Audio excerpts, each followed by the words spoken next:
सर्वांना नमस्कार. मी हर्षवर्धन राजेश देशमुख. मंद्रुप येथील होणाऱ्या मळशीदापा यात्रेनिमित्त सर्वप्रथम सर्वांना शुभेच्छा देऊ इच्छितो. तसंच प्रथमच यंदा मळशीदापा यात्रेनिमित्त आपण कृषी प्रदर्शनाचे आयोजन या ठिकाणी केलेलं आहे. कृषी प्रदर्शनाचं स्थळ मंद्रुप या ठिकाणी पोलीस स्टेशन शेजारी असलेल्या कैलासवासी महादेव मेत्रे ग्राउंड या ठिकाणी आपण हा प्रदर्शन आयोजित केलेला आहे.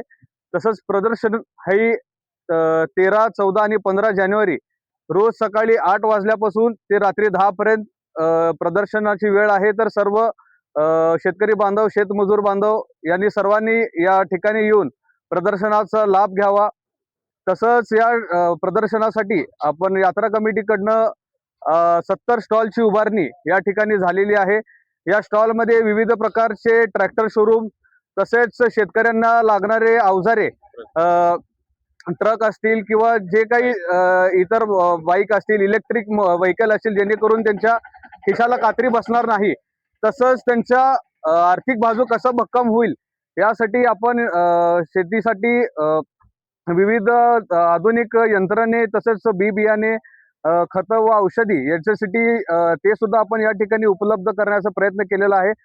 तर मी सर्व शेतकरी बांधवांना, भीमासिना खोऱ्यातील सर्व लोकांना या ठिकाणी आमंत्रित करतो की आपण मंद्रुप या ठिकाणी प्रदर्शनासाठी यावं, त्याची उपस्थिती लावावी आणि जास्तीत जास्त लाभ तुम्हाला या प्रदर्शनाचा कसा घेता येईल याचा एक प्रयत्न या ठिकाणी आम्ही केलेला आहे. तर सर्वांना पुन्हा एकदा आवाहन करतो की त्यांनी येऊन याचा आस्वाद घ्यावा. धन्यवाद. तसंच या प्रदर्शनामध्ये आम्ही एक पशु प्रदर्शन सुद्धा आयोजित करायचा प्रयत्न केलेला आहे.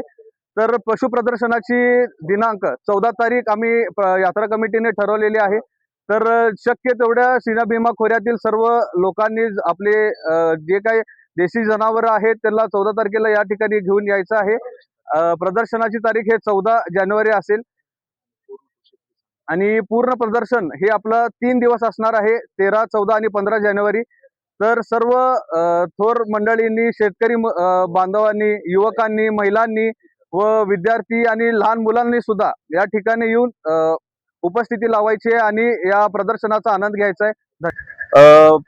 आपल्या यात्रा कमिटीकडून या ठिकाणी प्रदर्शनामध्ये आपण काही सामाजिक उपक्रम सुद्धा राबवले आहे. त्यामध्ये रक्तदान शिबिर आणि डोळ्याची तपासणी हे आपण 2 उपक्रम या ठिकाणी राबवले आहेत. तर डोळ्याची तपासणी हे मोफत असणार आहे. जर काही गरज पडल्यास तर शस्त्रक्रिया ही मोतीबिंदूच्या शस्त्रक्रिया सुद्धा आपण यात्रा कमिटीकडनं मोफत आहे. तर सर्व शेतकरी बांधवांना मी एक आवाहन करतो की त्यांनी येऊन याचा लाभ घ्यावा. धन्यवाद.